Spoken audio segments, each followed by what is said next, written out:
To those of you in Europe, and welcome to the latest broadcast of the Imaginatics Innovation Masters Series. Today it's our great pleasure to have Deb Arcoleo from the Hershey Company with us.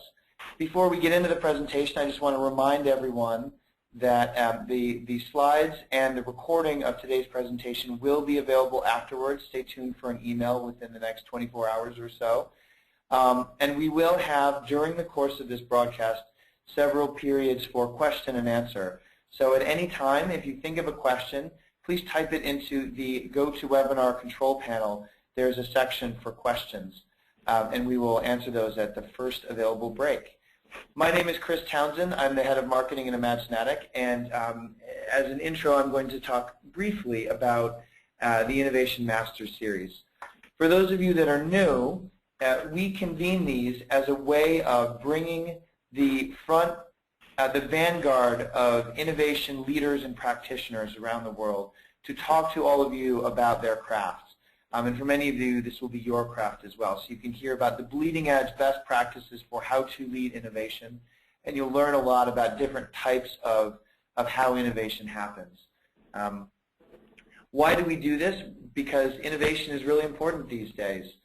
We live in a changing world where information spreads very quickly, and we are all fundamentally networked and connected in ways that were never true before, which has meant both lots of opportunities and lots of change all around us all the time. This rapid change has led to major disruptions in not just one industry, but many, and not just at strategic levels, but all throughout organizations all around the world. So what you see on the screen here are only some of the most salient examples of how this era of change that we live in, this age of innovation, can potentially disrupt us all in ways both big and small. We've seen as Imaginatic over the past 15 plus years that this age of change and the age of innovation means that it is no longer sufficient only to be operationally excellent, to be great at Six Sigma, to be great at your supply chain, to make really great widgets to the same or similar customers using the same or similar technologies. Everything is changing all the time.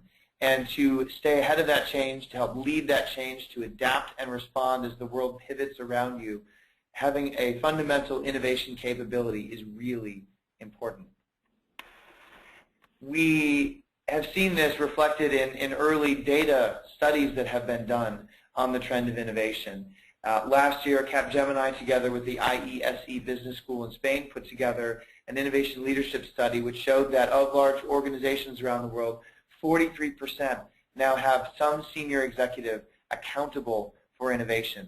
That would have been unheard of a decade ago unless we considered it only as a small part of R&D, which this survey did not. That's a big change and representative of this new age in which we live. For those of you who are innovation leaders, you will know that despite the imperative to lead innovation in a dedicated way, the job is not easy. And even for those 43% of organizations with a named innovation leader, often you face a lot of pressure from above to make it happen, often without any real guidance or support whatsoever. You have to go figure out what your job should be and then execute, often with scarce resources. To compound matters further, even as you start to move forward, this often will create pockets of resistance, either implicit or outright, across the organization, across all the stakeholder groups, because no one wants change if it affects them in an unpredictable way. And so this resistance can take many different forms and impede your ability to both do your job effectively as you define it and to help your company avoid problems from those changes, those disruptions. Today, we're going to talk specifically about one important thing for all of you as innovation professionals, which is what does this career path look like, especially because you face all these difficult obstacles. It's not necessarily the easiest career to choose. Maybe rewarding, but certainly not easy. And just as a comparison, we've watched over the last 2 decades a career path develop for entrepreneurs where now there is an increasingly well-oiled set of degree-granting programs, organizations designed and functioning to help them succeed and grow and try again multiple times, so that being a serial entrepreneur is an increasingly well-established mainstream career path. Corporate innovation does not have this type of infrastructure yet, which means that all of you listening today who are making this into a career have a very difficult minefield to navigate without necessarily a lot of support. So to aid in placing at least a piece of support in your hands, we are proud to welcome today Deb Arcoleo. She is the Director of Adjacency Innovation at the Hershey Company and has a long and rich history in the field. I suppose we could consider innovation as Deb's second or third career, depending upon how you want to count it, for which she already has a solid decade of experience leading innovation at major companies, and leading innovation in a way that in many cases has spanned from the very early conception of radical ideas all the way through commercialization and P&L responsibility. So she has a rich history on how to cobble together a productive, successful, rewarding innovation career when no roadmap actually exists. So with that, it's my pleasure today to introduce Deb Arcoleo to talk to you all about how this can be done to make a successful career in innovation. Deb, I'm going to give you presenter controls. Just wait 1 second.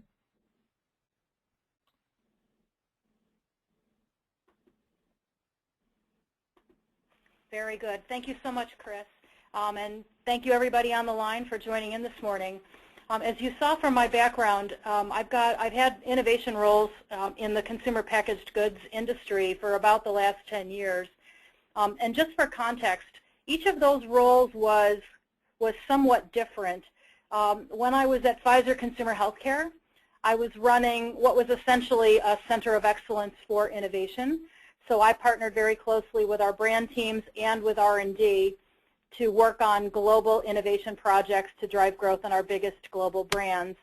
And my team also had responsibility for capability building, culture, leadership development. So it was more than just the content of innovation, but it was really about the process of innovation.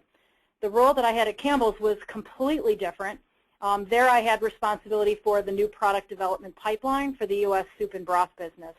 So the fuzzy front end, all the way through to launch, but primarily driving growth in our established brands, in our established categories. My role at Hershey is different yet again, and I think this is kind of a lesson about career management in innovation. So we have innovation teams that are filling our new product innovation funnel for chocolate, obviously, and for our other sweets and refreshment brands.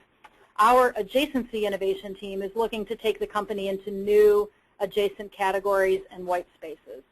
So it's a similar role to Campbell Soup in that I have fuzzy front end all the way through to launch. It's focused on product innovation, but it's taking the company into some new directions. So what I thought I would focus on this morning are basically three facets of our topic. And Chris already hinted a little bit at why a career in innovation is so difficult, and hopefully I'll add a little color commentary there. Then I'll talk a little bit about different types of innovation teams that either I've been part of or that I've witnessed. And I'll talk about some of the skills and characteristics and traits that I think make for success in innovation. And then finally, I'll just give you my parting thoughts on how to navigate a career in innovation. So the first reason why I think a career in innovation is tough is that that word innovation means a lot of different things. And I think it depends a lot on where the company is in its evolution, as well as what industry you're in. So in my organization, and perhaps this is true for you as well, innovation equals new products or new services. It's getting things out to the market, to our consumers and our customers. That is the way that we make money. But in many technology-driven companies, innovation really is all about R&D, technology scouting, open innovation, crowdsourcing. You know, in CPG companies, it tends to be about product development, packaging, line extensions, you know, mapping strategic roadmaps for our brands. And in some companies, it's all about culture and leadership and capability building. In some organizations, it includes process innovation and business model innovation. So I think what makes a career difficult is that so many different companies define it so differently. And as I said, obviously the most common meaning is typically putting out new products or new services, or in some cases both. But if you think about innovation more broadly as how we grow our business, then there are a lot of different parts of the value chain where somebody with an innovation and creativity bent might find a place to contribute and have a career. And so every organization really needs to decide first what the scale and the scope of the innovation strategy and program are going to be. And I think this is some of the mistakes I think big companies make, is we launch right into creating a structure and populating it with people in the rush to not get left behind in this big innovation bandwagon that's going on. But I think first and foremost, leaders need to decide, does innovation here just mean products and services? Or is it going to mean another layer out from there? Are we going to include business model innovation, process redesign, process improvement, how we innovate within our company about how we do what we do every day? Or is it going to even extend further out than that? Are we looking to build capabilities? Are we looking to change leadership behavior and culture? So all of these things need to be considered by an organization before they create an innovation team. And as for those of us that are innovators looking for careers, our skills and our aspirations might better align with one or all of these. I think the second reason, and Chris kind of hinted at this, if you want to be in marketing or manufacturing or human resources or finance, it's pretty clear how you go about getting an academic credential and starting to build your capabilities in that field. But there really isn't a guidebook for innovation quite yet. It's really an emerging profession, in my opinion. And what do I mean by a profession? Well, I think you can tell when something's a profession by these 4 clues. First of all, you start to see master's degrees and PhD programs in the field. So, 50 years ago, there was no such thing as human resources. Now you've got master's and PhD programs in HR. Similarly, HR now has very predictable components to the profession. So there's training and development, labor relations, compensation and benefits, talent management, organization effectiveness. So if you go to school and get a degree in HR and you join a company as an associate in HR, you can specialize in one of these areas, or you can be an HR generalist and work with your business partners on their HR issues. But depending on what industry you go to, HR is going to look pretty much like HR looks, from industry to industry, from company to company. Also, another clue that something is a profession is you have professional associations with conferences and certifications. So SHRM, for example, has a designation of an SPHR that you can earn. And finally, there's a career path. I mean, if you choose HR as your profession, you can start out as an associate, an assistant manager, manager, senior manager, director, ultimately VP, Chief Human Resources Officer. And each company that you might go to in your career will have a path that looks pretty much like this. So if you decide you're going to be an HR professional, you've got a pretty clear roadmap for how you're going to develop in your career. Not so yet with innovation. And then third, I think innovation really takes a different breed of person for a lot of the reasons that Chris stated. It's difficult work, and it is just emerging. And I jokingly picked the land of misfit toys as my graphic here. I do believe that a lot of eclectic and different kinds of people are drawn to the field of innovation, and I think that's a good thing because it requires a different way of thinking. For most of my coworkers who have MBAs and they've been brought up to run businesses, they're operational general managers, their way of thinking is about delivering consistent, predictable business results. That's what Wall Street rewards us for. But that's not necessarily the way of thinking that's going to lead to success in innovation. And at the end of the day, it's really hard. So people that are drawn to this might be a little masochistic. I sometimes wonder about that. And certainly this graphic is sometimes the experience that I have at the end of my workday, and maybe some of you can identify with that. So those are the reasons why I think innovation is a challenging career at this point in time. And I'll pause there and see if anybody has any questions or comments before we move on. Thanks, Deb. This is Chris again. I'll take it back to field questions. Again, as a reminder for everyone, there's a questions segment of the GoToWebinar control panel. If you have questions now or at any other time, please type them in there. We do have a couple, Deb, to kick us off. One, someone was asking, how did, was there a seminal moment when you realized you wanted or had a career in innovation? I would say, you know, when I took my first innovation role at Pfizer Consumer Healthcare, I didn't have any training or background in innovation. I had been a management consultant my whole career up to that point. And I remember attending an early workshop. I think it was a 2-day workshop for the Listerine brand, and my boss was the facilitator, and he had an outside facilitator assisting him. And the whole 2 days was just so interesting. We did a lot of in-market explorations. We went off and did some observations in different retail environments. You know, we came back into the workshop space and sorted through, you know, what it all meant, what the key insights were. And I just totally got hooked. I thought, oh my God, this is like the most fun. I mean, it's strategic, it's interesting, it's out there, and it's just plain as fun, you know, and I think I got hooked right then and there. Thanks. That's great. I think a lot of us have stories like that. Another really good question, do you think innovation as a profession has a sustainable future? Will it be something that, you know, 50 years from now, like HR before it, will still be around? You know, I think a lot about that. I mean, selfishly. You know, I certainly hope that there's a little bit more solidity to the field, you know, between now and when I retire. But I think innovation is so different from industry to industry. It's hard to imagine, you know, putting somebody through an academic training program that would enable them to do innovation for, you know, Pepsi versus Hallmark versus HP versus, you know, a chemical company versus a university or a healthcare system. I think there are so many nuanced differences across industries.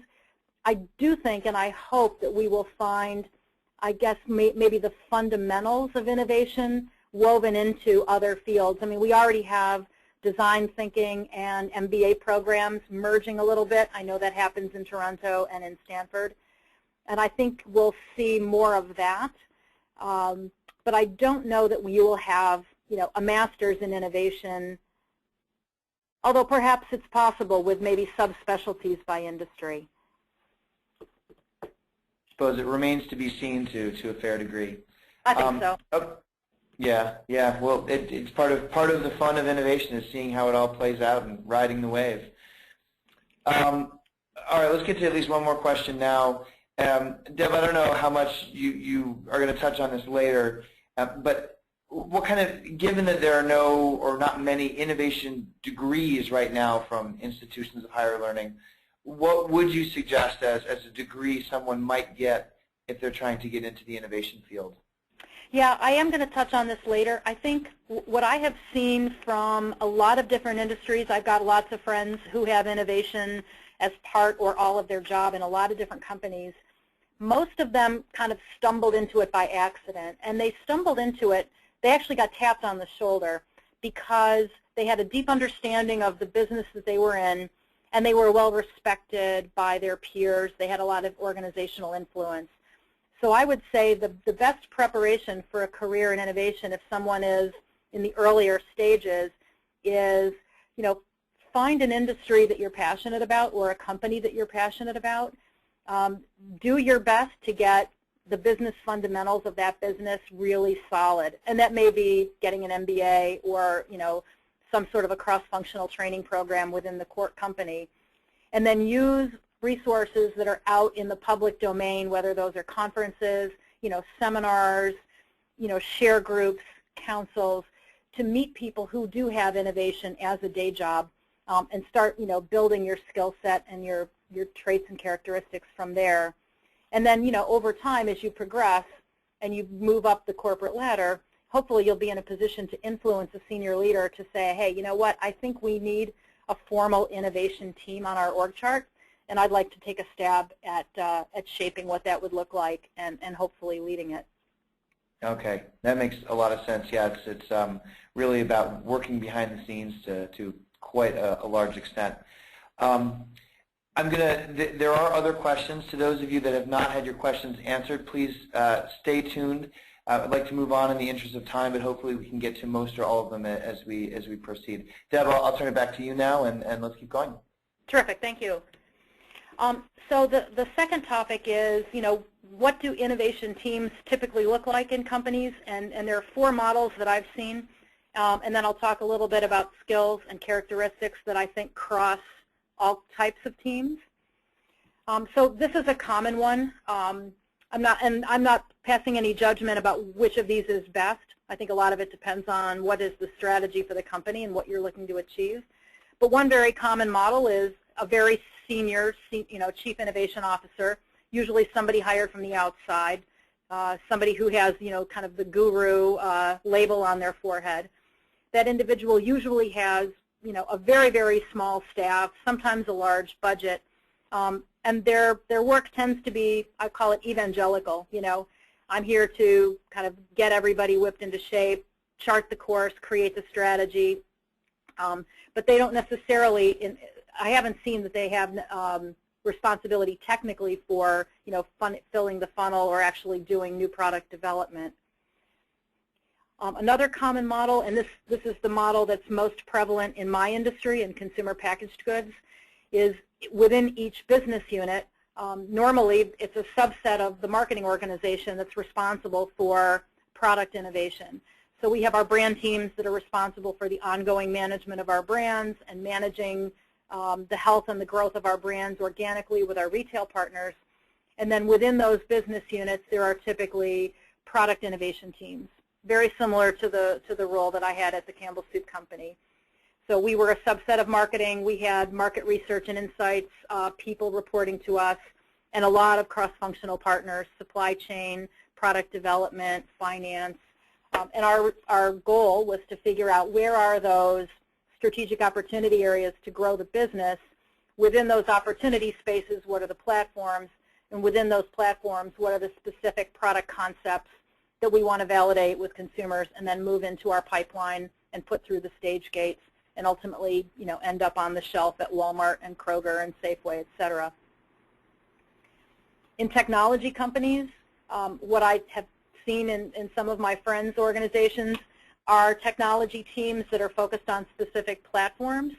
So there might be, new technology A, and there's an innovation team that's focused on, doing proof of concept and figuring out how do we commercialize this particular technology. What's the best way to monetize what we have in the research agenda? And oftentimes, R&D is moving to open innovation. Often there's an open innovation individual who's responsible for reaching out into the academic world, the entrepreneurial world, and partnering and co-developing to bring new technologies to the business. And then another model, much more rare, I think, but interesting, is, I'll just call it the center of excellence model. And these are companies that really want not only to create, innovative products and services to bring to the market, but they really want to make their company a more innovative company. And beyond the people that are involved in new products and service development, but really everybody. And this is very similar to the role that I had at Pfizer Consumer Healthcare back in the early 2000s. So capabilities and training, not only for the people that are doing innovation as their day job, but for everybody in the company. Rewards, recognition, employee engagement, culture change, leadership development, and being the guardian of best practices, processes and tools by which innovation will get done. And that could be innovation broadly defined, how we're going to launch new products, as well as how we're going to do business model innovation, process design, et cetera. From a skills perspective, Obviously, depending on the role that you're in, the skill set is going to be, pretty finely tuned. But I do think there are some commonalities. I gave this some thought in preparing for this morning. I think one really important skill is strategic foresight. And that's the ability to look at what's going on in the world in a lot of disparate areas and connect trends in unique ways that create either opportunities or, frankly, threats, and then work with whatever teams need to be collaborated with to figure out what we're going to do about that. Scenario planning. If this comes to pass, what would we do as an organization? And you kind of put that plan in a drawer, and if that scenario actually comes to pass, you dust off the plan and off you go. I mentioned this earlier. I think really understanding the business is a critical skill in innovation. For me personally, to be honest, this has been a little bit of an Achilles heel. When I came into Pfizer Consumer Healthcare, I didn't have a deep background in OTC health or consumer packaged goods. Likewise, when I moved from Pfizer to Campbell Soup, I had never worked for a food and beverage company before. I didn't know much at all about how food is manufactured.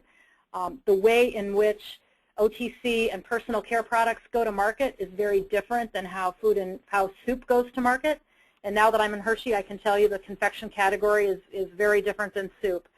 So I've been at a little bit of a disadvantage to some of my peers in marketing because I don't have that deep understanding of the business. I did not grow up in this industry. I know I've compensated for that, and I'm a quick study. But I think having that deep understanding of the business is a really solid skill set for somebody in innovation. I hinted at this before. I think organizational influence is really, really important. At the end of the day, innovation is about getting the company to change. And it's about getting resources allocated to your projects and your ideas. And you need organizational influence to be able to do that. And I think that's why deep understanding of the business is so important. You have credibility with senior leaders when you understand the business, and you can build linkages between this new idea, this new platform, this new technology, and how it's going to grow our business. And you will demonstrate your understanding of the financial metrics that drive growth. And along with that is stakeholder management. And I think this is one area where, having been a management consultant for the first 20-odd years of my career, really has stood me in good stead in innovation. Any good management consultant knows that if you want to get your recommendations accepted by your client company, you've got to think through who are the key decision makers, who are the key stakeholders, what are their objections likely to be, what are their hot buttons likely to be, and how can we put a spin or an angle on our recommendations in a way that they're really going to get what we're trying to do. And I think in innovation that skill is also critically important. There's a lot of people who can say no to an idea or a project and kill it. So it's really important to think through who all those stakeholders are. Another key skill, I think, is an ability to spot patterns. And I hinted a little bit at this in talking about strategic foresight. I really believe that most innovation doesn't come from inventing something new that didn't exist before. I think it's usually combining things that are already out there in the world that just never got combined before. And of course the Apple iPod is the classic example of this. But sometimes there's just something going on, for example, with demographics. There's something that's going on with society or technology. There might be a trend going on with nutrition or science. There might be a trend going on with how people shop. And when you knit all those together and you find the pattern, that's where insights come from. And ideas without insights are just that. They're just interesting thoughts. And an insight is really the engine that makes an idea work and gives it a hope of being sustainably successful when it goes to market. And so an ability to spot patterns from a lot of disparate data is really key to innovating, because that's where insights come from. And the last skill that I think crosses all these different kinds of teams is being a master storyteller.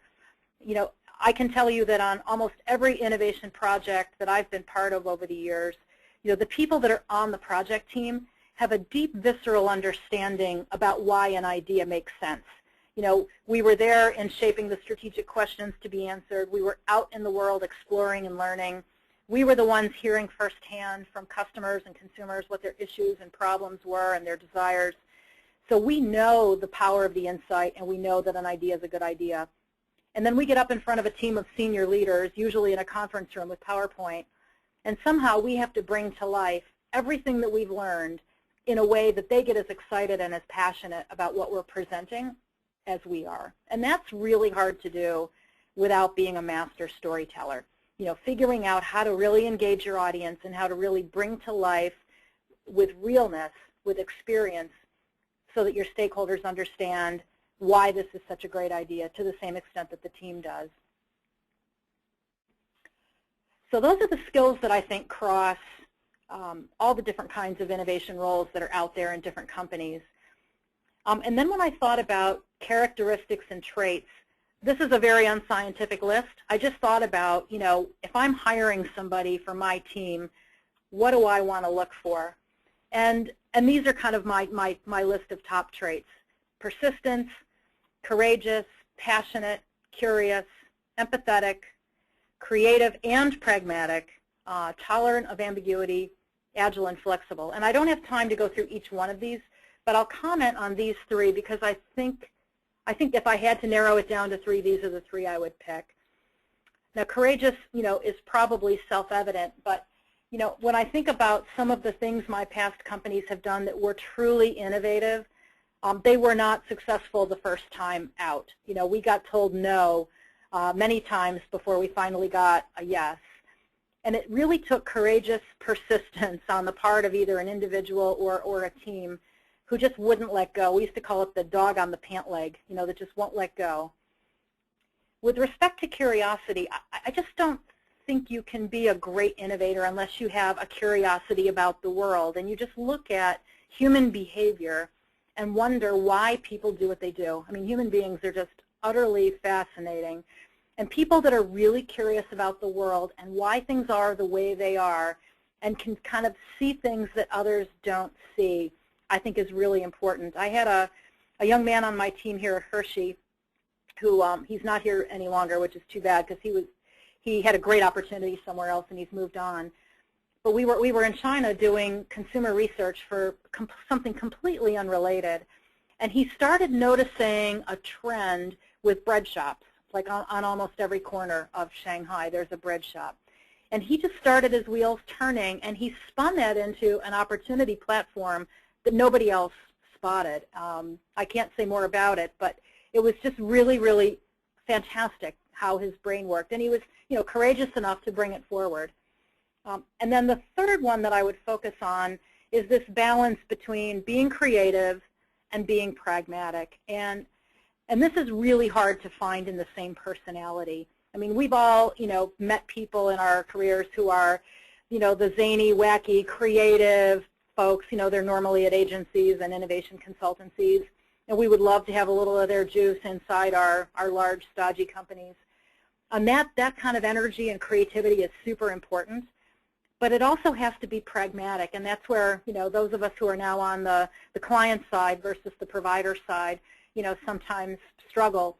There's the pragmatic realities of getting things through a stage gate process. It has to be viable from a consumer perspective, a manufacturing perspective, at the right margins, with the right scale, with the right retailer support. There's so many variables that go into something being successful. And the most creative idea in the world, if it's not pragmatic, is never going to see the light of day. And it's very hard not to let pragmatism kill really creative ideas. So finding that right brain, left brain balance, I think, is really hard. And I will stop there. And I'd love to hear comments and questions from you all on what you think of these lists. Thanks, Deb. So we do have a fair amount of time for questions now, thankfully. So we do have a bunch, but please keep typing your questions into the questions panel there. Deb, I'll start off with one that follows right on the backs of the last slide you presented. You mentioned creative and pragmatic. Do you think those have to be embedded within the same person, or could they be two different persons on the same team? I think they can be two different people on the team. or it could be someone who's just very skilled at, kind of flipping from one mindset to another.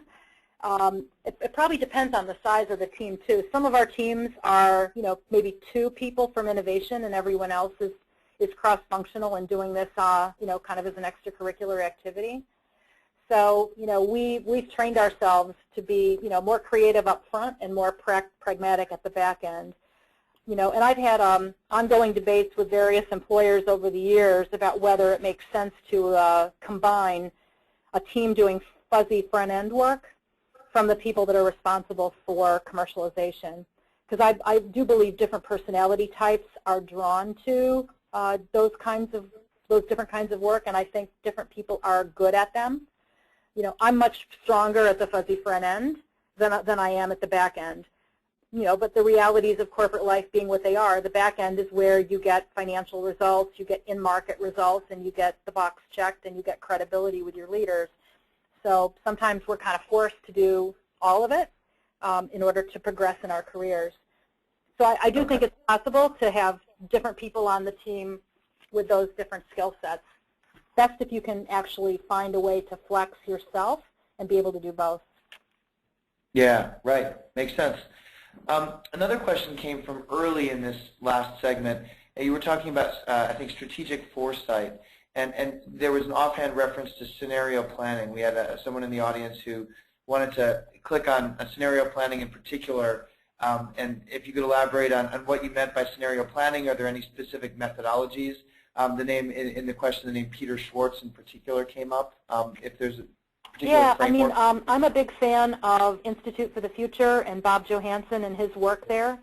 So when I think about scenario planning, I really think about what they do at Institute for the Future. They kind of look at what's going on today, and they project into the future about what might happen. Like what if there was a worldwide shortage of water? What might that mean? So when I say scenario planning, I don't necessarily mean it in the, Shell Oil sense for strategic planning, but more, what if this came to pass? What if this particular scenario were to come true? What would that mean for our company? And what should we or could we be doing now in case that actually comes to pass? And just make sure we're prepared for multiple versions of the future, because it's not about predictability. We don't know what's going to happen, and it's not about forecasting. It's just really about creating foresight into what might happen, possible plausible scenarios, and then making sure that if there's anything that has a long lead time that we should be doing to be ready, that we get going on that now. And I think that was really the subject of Bob's most recent book, Get There Early. Okay. Yeah. Great. Another question. There are a bunch of great questions here. Let's switch gears a little bit. So, let's say as you rise up the career path, such as it is, does the skill set change from when you're sort of a junior innovation staffer working on projects? So, if you are an executive level innovation leader, do you need to have a different? What kind of shape of skills and persona do you need to have compared with the in the trenches work? Yeah, I do think it's different, and I think it mirrors what happens in many other professions. So if I just look at marketing, for example, as an assistant brand manager, senior brand manager, you're responsible for the financial health of your brand. And at the more junior levels, obviously, you are the ones doing the work, and obviously as you progress up, you're responsible for setting strategies, setting vision, getting results through others versus being an individual contributor, and obviously developing talent, because you want to have a robust bench of talent in your function. And I don't think it's really any different than innovation. If you aspire to whatever the senior most innovation role is in your company, maybe it's a chief innovation officer, maybe it's a VP of innovation, whatever that senior most role is, my guess is that that individual has to be able to operate peer-to-peer with, the VP of finance, the VP of strategy, the VPs or senior VPs of the business units. So you function more like any other strategic leader in the business. It's less about your functional skills at that point and more about your leadership and strategic skills. Great. Another question, kind of in line with being able to source the right talent. How do you hire creative people? And maybe as a counterpart, can you give examples of workplaces that have done a good job of fostering creativity and curiosity? So that's sort of a two-part question. I mean, in my company, as well as in the two CPG companies I worked in previously, the innovation talent came from brand marketing. There were one or two roles that were, I would call them, kind of continuity roles or permanent roles in the innovation team. Everything else was a rotational assignment for brand marketers. So, creative thinking is something that we obviously look for as we're bringing in marketing talent, because we know that we want creative thinkers on our brand teams. And because we want brand marketers doing a rotation through innovation, we want them bringing creative thought to innovation as well. Your second question was more, do I know of a company who has done a good job? Can you remind me again, Chris, what the last question was? It was really around creating a climate that encourages curiosity and creativity. How does that work? Have you seen it done well? Yeah, I mean, I'm kind of clicking through mentally the companies where a lot of my innovation buddies work. I think Steelcase is a great example of a company that has a lot of creative thinkers in their business. And given that design is such a critical component of their business model, that's not too surprising. So I think Steelcase is a great example. I think Hallmark Cards as well. They've got more artists, I think, than any other company in the United States on their payroll. It's a pretty neat place from a creative standpoint. Cool. Okay, one more, and then I want to make sure you have enough time to finish up the last section. In the answer to the last question, you were mentioning that an innovation career often starts as a rotation through the brand manager role. You mentioned earlier in the last section about the different types of structure or models for how innovation is organized. Yeah. If you're starting your innovation career as, say, in CPG, working through as brand manager and marketing, does that, how much does that help or hinder your ability to launch a, let's say, generalist innovation career where you are portable across models or industries? I would say if somebody wants a career in innovation in CPG, at least at the moment, the path in is through brand marketing.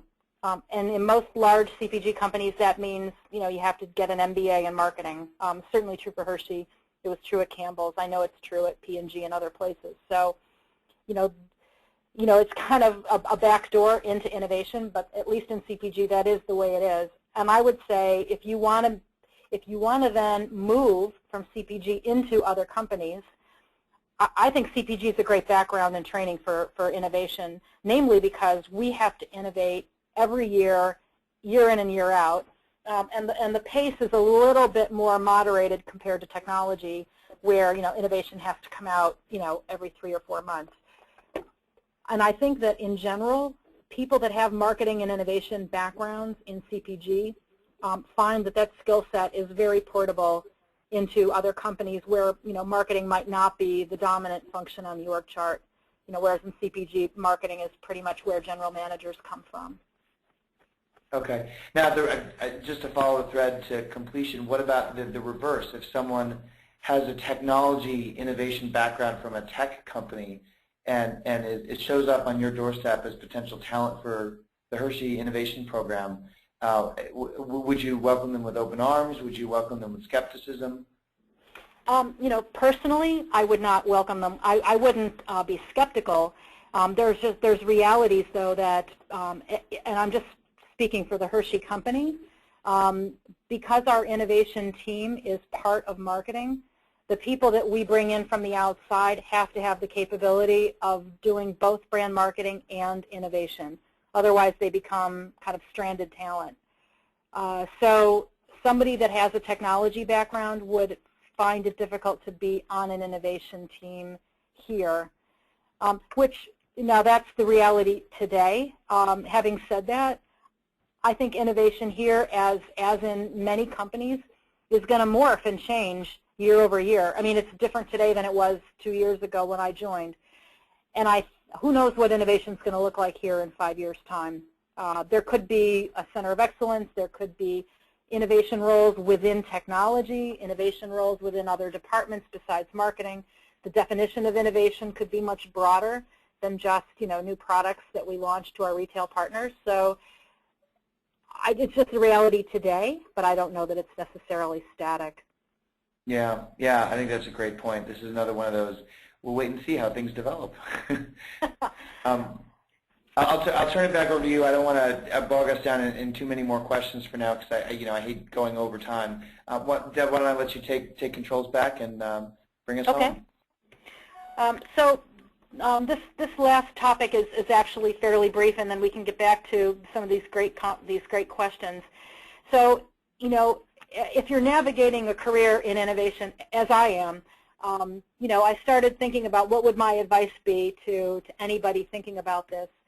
I think first you have to really think through, and hopefully you all have, what are your professional and personal goals and aspirations, and does that sync up with the realities of an emerging profession? If you're somebody who really wants some predictability and some stability, this might not be the best choice at this point in time. I would also encourage, all of us to be open-minded about what the role looks like. I have in my head that, innovation is the fuzzy front end all the way through to launch and making sure we've got a steady stream of new products on the shelf to drive growth in our business. That gets a lot of attention, and that's a good thing.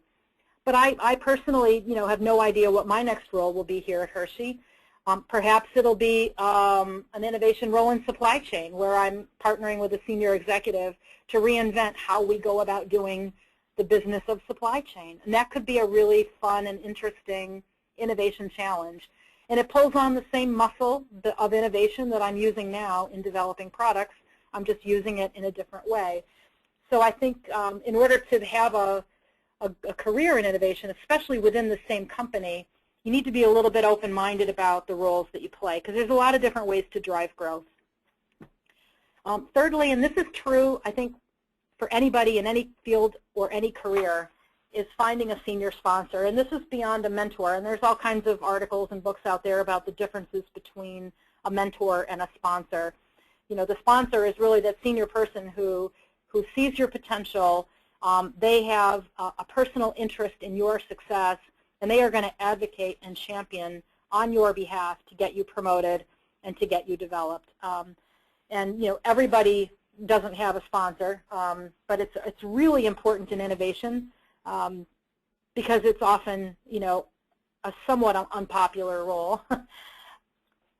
I also think it's important to hone your ability to, influence other people that don't report to you, because most of the time that's what you're going to be doing, and be really, really good at change management. As I said earlier, innovation is almost always about changing the way we do things, and that's never comfortable. I hinted at this before, but I think really being a master communicator and storyteller is important. Building habits that stimulate your thinking. This is something that, I wish I paid more attention to. We tend to get into ruts. We read the same magazines, the same newspapers, we look at the same websites. I think a great habit for all of us to get into is, having lunch with people in different departments that we know nothing about, going to conferences of subject matter and professions that we would normally not attend, assuming you can get support to do that in your organization. Read professional journals and websites and go to meetings and networking events with lots of different people. Because again, I think when you think about those skills of strategic foresight and finding patterns, the more stimulus you can give your brain to chew on, the more effective you're going to be when you get into insight development sessions. Another great thing, and I'm very fortunate that I do have a fantastic network of friends who have innovation as part or all of their job. Many of them I've met through a couple innovation councils I've belonged to. But having that network of fellow innovators is really important.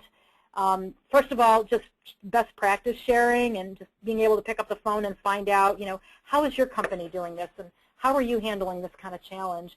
And frankly, we kind of joke that it's group therapy. It's just emotional support, psychological support for what often, can feel like a Herculean task. And lastly, and I think this is just the reality right now. It's no surprise and it's no coincidence that I've worked for 3 different companies in the last 10 years. It would have been my choice to stay with one of them for quite a while. But often when you want to progress in innovation, the winds, blowing and changing the way that they do, resources blowing and changing the way they do, sometimes that's not always possible. So if you really are committed to a career in the innovation profession, just consider that the way to progress up might be by moving out.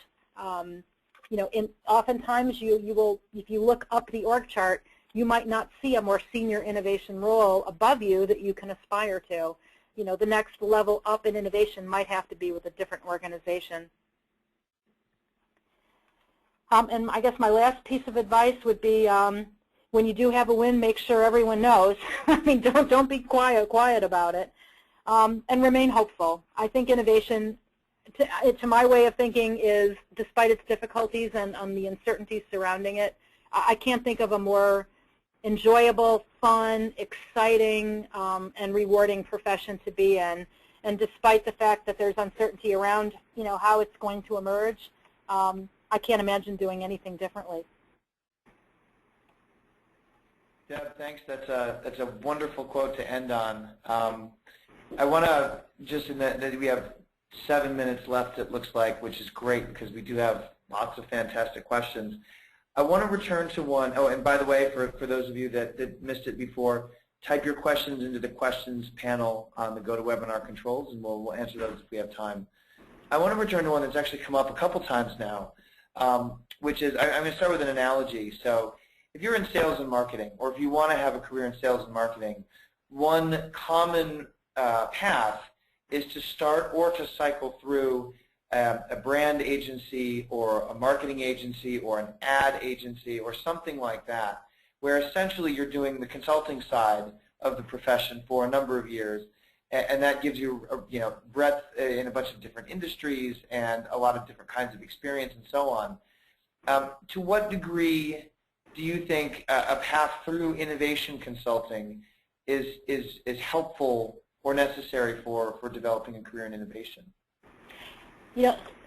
Thinking back on those 4 different innovation team types that I shared, I think for that center of excellence model, I think that can work quite well.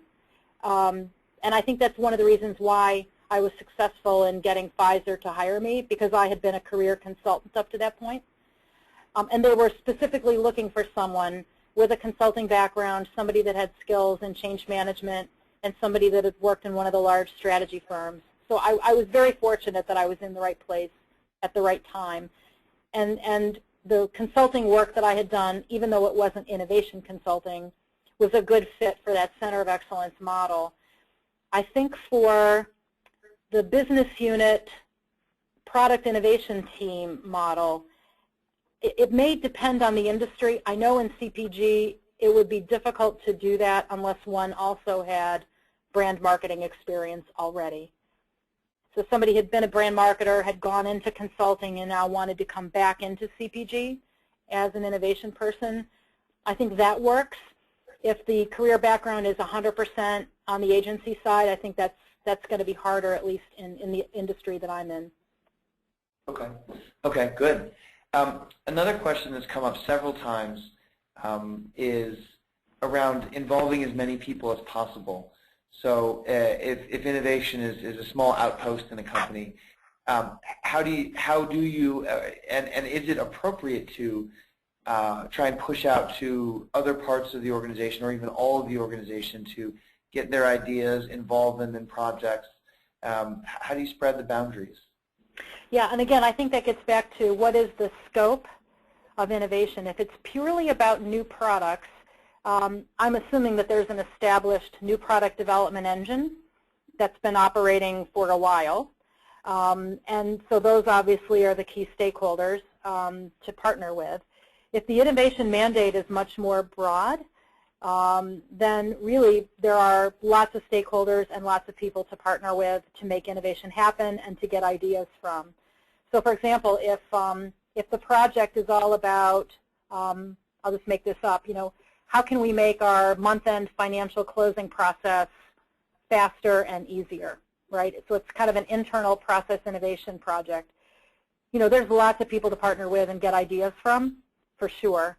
If we're looking to launch a new product within a pre-identified opportunity space, we're not going to be talking to the broader organization about that. I mean, for one, that's highly confidential, even internally. So most of the Hershey Company has no idea what my team and I are working on, and it's kind of that way on purpose. So I think it depends on what the scope is of the innovation project, and to what extent, how confidential it is. Okay, great. Yeah, that makes sense. I think we have time for at least one more question. Let's suppose that you have trouble finding that senior sponsor you talked about before, not the mentor, but the sponsor. How might you go about changing that situation? I mean, maybe it's an organization that's not set up the right way, or you just don't have someone readily available. What does the search for a sponsor look like? Yeah, I mean, I kind of went through this myself over the last couple of years. I was a newcomer to Hershey 2 years ago. I did know my boss, so that was a good thing. My boss is someone that I had known before. So, I knew that I had an advocate and a champion in her. And she's, to a certain extent, played that sponsor role for me. But I wanted somebody more senior so that I knew that my future was a little bit more secure. And I talked with my boss about it. We talked about different people internally that were important for me to build relationships with. I've gone out of my way over the last 2 years to get to know, half a dozen senior leaders that I know are going to be influential in promotion decisions. And frankly, at one point, I went to my boss's boss and I just asked. I said, this is what I want to do. These are my aspirations.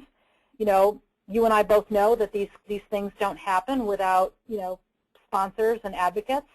And I would like to ask if you would be willing to play that role for me. And luckily they said yes. Now, kind of the ball's now in my court to make sure I continue to nurture that relationship, make sure that they know what my accomplishments are, and so forth. But sometimes you just have to ask.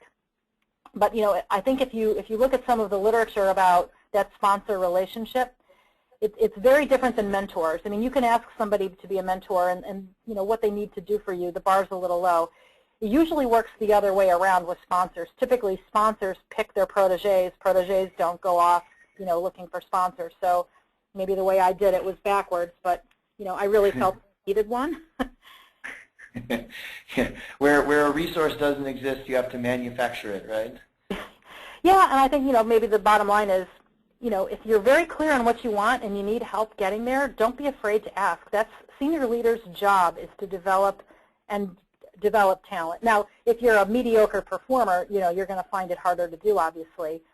And maybe there's some credentials and some credibility that you need to demonstrate. But, obviously you want to know that. If somebody's kind of wondering whether or not you've got the goods, you want to know that early on, and you want to know what you need to do to prove yourself. And then once you've done that, obviously then you're in a better position to get a sponsor. Excellent. Well, with that, we have reached the top of the hour, and before the clock actually strikes midnight and the carriage turns back into a pumpkin, I want to thank you, Deb, so much for a wonderful presentation, and thank everyone on the line for all the wonderful questions. Within the next day, we will have an email out to all of you with details on how you can download the recording and the slides, so stay tuned. And please do pay attention to our upcoming webinar series. The fall is going to be chock-a-block full with everything from innovation in social media to how corporate venturing and innovation can collide amicably and even profitably, and much more. So please do check out imaginetic.com. Lots more to come. And thank you all for your participation today. And thanks, Deb, very much. Thank you, Chris.